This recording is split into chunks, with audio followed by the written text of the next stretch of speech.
Hello दोस्तों, आज हम बात करेंगे एक ऐसी फिल्म के बारे में जिसके बारे में सब जानते हैं। जैसे ही गांधी जयंती आती है, लोग इस फिल्म के मीम शेयर करने लगते हैं। आप समझ रहे हैं ना मेरा मतलब? 2 अक्टूबर को क्या हुआ था? जी हाँ दोस्तों, तो चलिए जानते हैं कि 2 अक्टूबर को क्या हुआ था। दोस्तों, मैं बात कर रही हूँ फिल्म दृश्यम के पार्ट 2 की।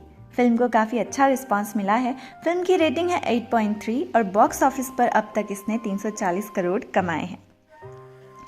फिल्म की शुरुआत में डेविड नाम का एक लड़का जो एक आदमी को ड्रग्स देने के लिए जाता है। जब डेविड उस आदमी को ड्रग्स देता है तो वह आदमी उसे बदले में पैसे नहीं देता, जिसकी वजह से उन दोनों के बीच झगड़ा हो जाता है और डेविड के हाथों गोली चल जाती है, जिसके चलते वो आदमी मर जाता है।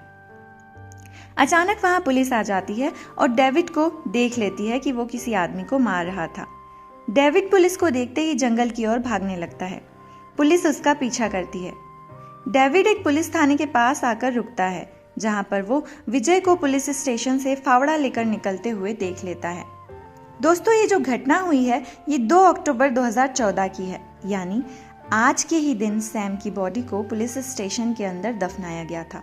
मगर ये बात सिर्फ विजय को ही मालूम थी। लेकिन इस सीन में हम देखते हैं कि ये रहस्य तो डेविड भी जानता है। डेविड भागकर अपने घर पहुंचता है। उसे जरा भी अंदाजा नहीं था कि पुलिस वाले अभी भी उसके पीछे लगे हुए हैं। घर पहुंचने के कुछ वक्त बाद ही डेविड को अरेस्ट कर लिया जाता है। अब कहानी 7 साल आगे पहुंच चुकी है, जहां हम देखते हैं कि विजय और उसका परिवार अभी भी उस हादसे से उभरने की कोशिश कर रहा है।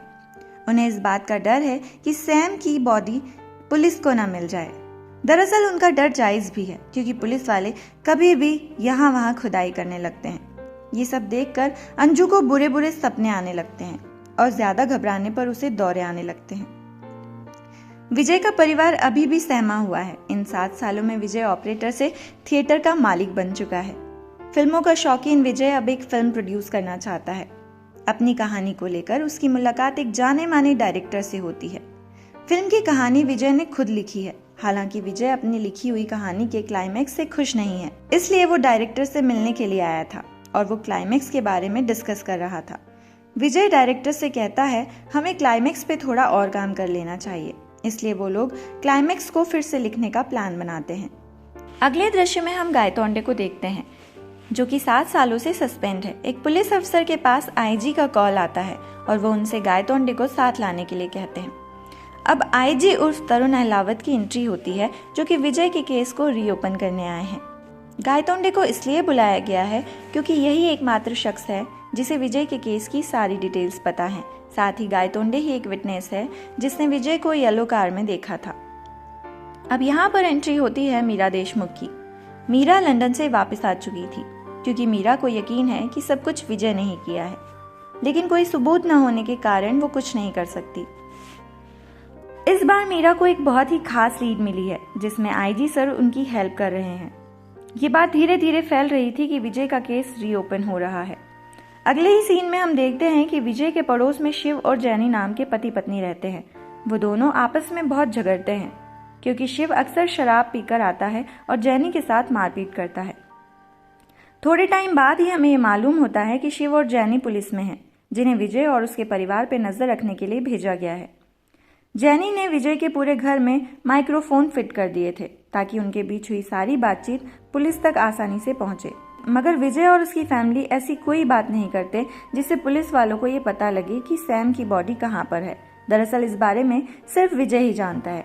विजय की फैमिली इस बात को जानने की काफी कोशिश करती है, लेकिन विजय उन्हें कुछ नहीं बताता और इस बारे में बात करने से साफ मना कर देता है। पुलिस 7 साल पुरानी इन्वेस्टिगेशन शुरू करती है और ये जानने की कोशिश करती है कि विजय को उस रात किस किस ने देखा है। क्योंकि विजय 2 अक्टूबर को 5 बजे सुबह ही पणजी निकल गया था, मतलब उसने सैम की बॉडी को 1 से 4 के बीच ही दफनाई होगी। इसका मतलब है कि विजय ने 45 किलोमीटर के रेडियस में ही बॉडी को दफनाया होगा। काफी इन्वेस्टिगेशन करने के बाद भी पुलिस के हाथों कुछ नहीं लगता। ऐसे में आईजी अनाउंसमेंट करवा देते हैं कि जो कोई भी विजय के केस में सॉलिड लीड लाएगा उसे 5 लाख रुपए का इनाम दिया जाएगा। अगले दृश्य में हम देखते हैं एक चाय नाश्ते की दुकान, जिसका नाम है मार्टिन कॉर्नर। यहाँ बैठकर लोग अक्सर विजय के बारे में ही चर्चा करते रहते हैं। एक दिन डेविड यहाँ आता है और मार्टिन से काम के बारे में पूछता है। डेविड मर्डर केस में 7 साल की सजा काट कर आया था। यहाँ हम देखते हैं कि आईजी सर विजय के घर के बाहर गार्डन में खड़े हैं और थोड़ी देर बाद घर के अंदर चले जाते हैं। घर में विजय तो नहीं था, लेकिन उसकी पूरी फैमिली मौजूद थी। विजय की फैमिली आईजी सर को देखकर बुरी तरह घबरा जाती है और आईजी ने इस डर को नोटिस कर लिया था। विजय की पत्नी और बेटियां हमेशा ही पुलिस को देखकर डर जाते हैं। डेविड को जैसे ही 5 लाख वाली न्यूज़ पता चलती है, वो तुरंत पुलिस के पास पहुंच जाता है। डेविड पुलिस वालों से कहता है कि उसे एग्जैक्ट लोकेशन पता है कि विजय ने सैम की बॉडी को कहाँ दफनाया, लेकिन पुलिस वालों को उसकी बातों पर जरा भी यकीन नहीं हुआ। ऐसे में डेविड उन्हें बताता है कि 7 साल पहले उससे एक मर्डर हो गया था, जिसकी वजह से वो भाग रहा था और उसने उसी रात विजय को लगभग 3 बजे बॉडी दफनाते हुए देखा। अब पुलिस वालों को उस पर यकीन होने लगा था। पुलिस वाले उससे लोकेशन पूछते हैं तो वो उनसे 25 लाख रुपए मांगता है, जबकि इनाम की राशि तो सिर्फ 5 लाख थी। मीरा और उसके पति पैसे लेकर आते हैं और डेविड आईजी सर को बताता है कि इस वक्त आप जहां खड़े हैं वहीं सैम की बॉडी को दफनाया गया था, मतलब कि पुलिस स्टेशन में ही उसकी बॉडी को दफनाया गया है। इसके साथ ही पुलिस वालों को ये पता चलता है कि 7 साल पहले पुलिस स्टेशन में भी कंस्ट्रक्शन का काम चल रहा था और इसी का फायदा विजय ने उठाया। पुलिस वाले अब ज्यादा टाइम वेस्ट ना करते हुए खुदाई करने लगते हैं, लेकिन इससे पहले वो पूरे पुलिस स्टेशन को कवर करते हैं ताकि उन्हें कोई देख ना पाए। अब विजय को अपने ऑफिस के सीसीटीवी से इस खुदाई का पता चल गया था। विजय काफी डर गया था, उसे लगा कि अब वो पकड़ा जाएगा।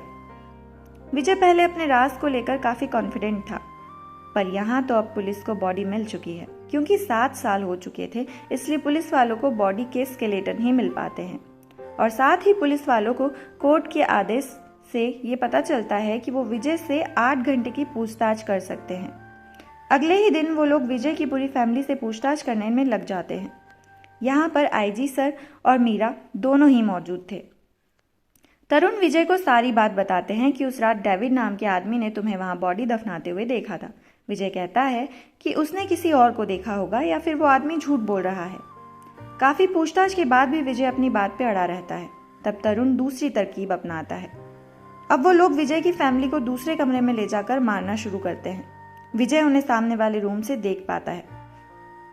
विजय आईजी से रिक्वेस्ट करता है कि वो गायतोंडे को रोके। आईजी यानी तरुण यहाँ पे साइलेंट हो जाते हैं क्योंकि वो जानते हैं कि विजय का मुंह कैसे खुलवाना है।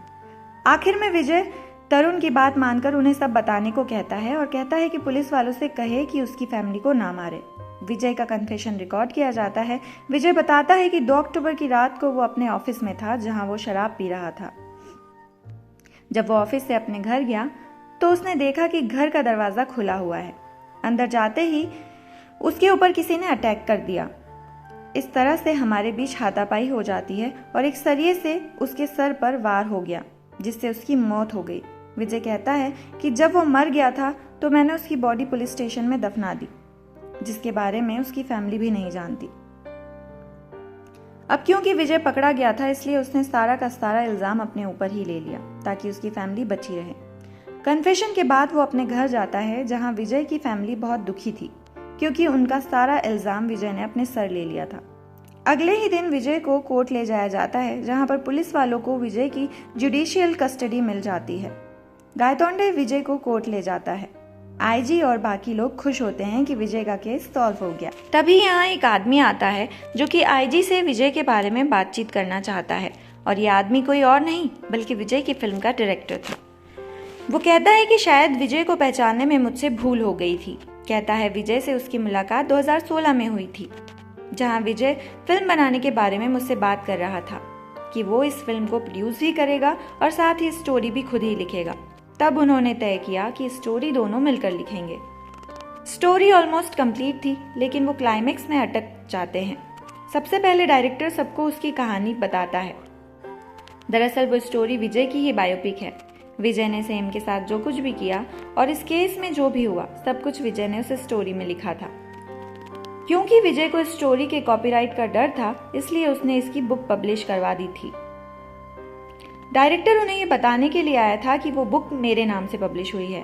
उतने में ही कोर्ट से गायतोंडे आईजी को कॉल करता है और बताता है कि कोर्ट में बाजी ही पलट गई है। दरअसल जब विजय से सवाल किए जा रहे थे तब विजय ने बताया कि पुलिस ने डरा धमका के उससे कन्फेशन रिकॉर्ड करवाया है।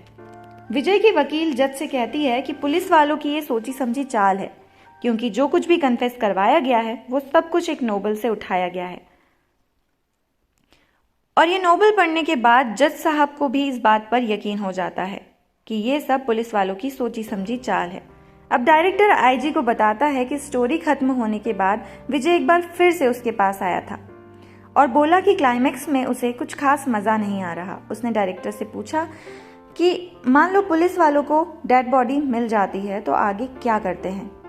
इसके बाद डायरेक्टर कुछ कह पाता, इतने में ही फिर से गायतोंडे का फोन आ जाता है और इस बार बाजी पूरी तरह से पलट चुकी है, क्योंकि कोर्ट में जो डीएनए सैंपल आए हैं वो समीर देशमुख के सैंपल से मैच नहीं कर रहे थे।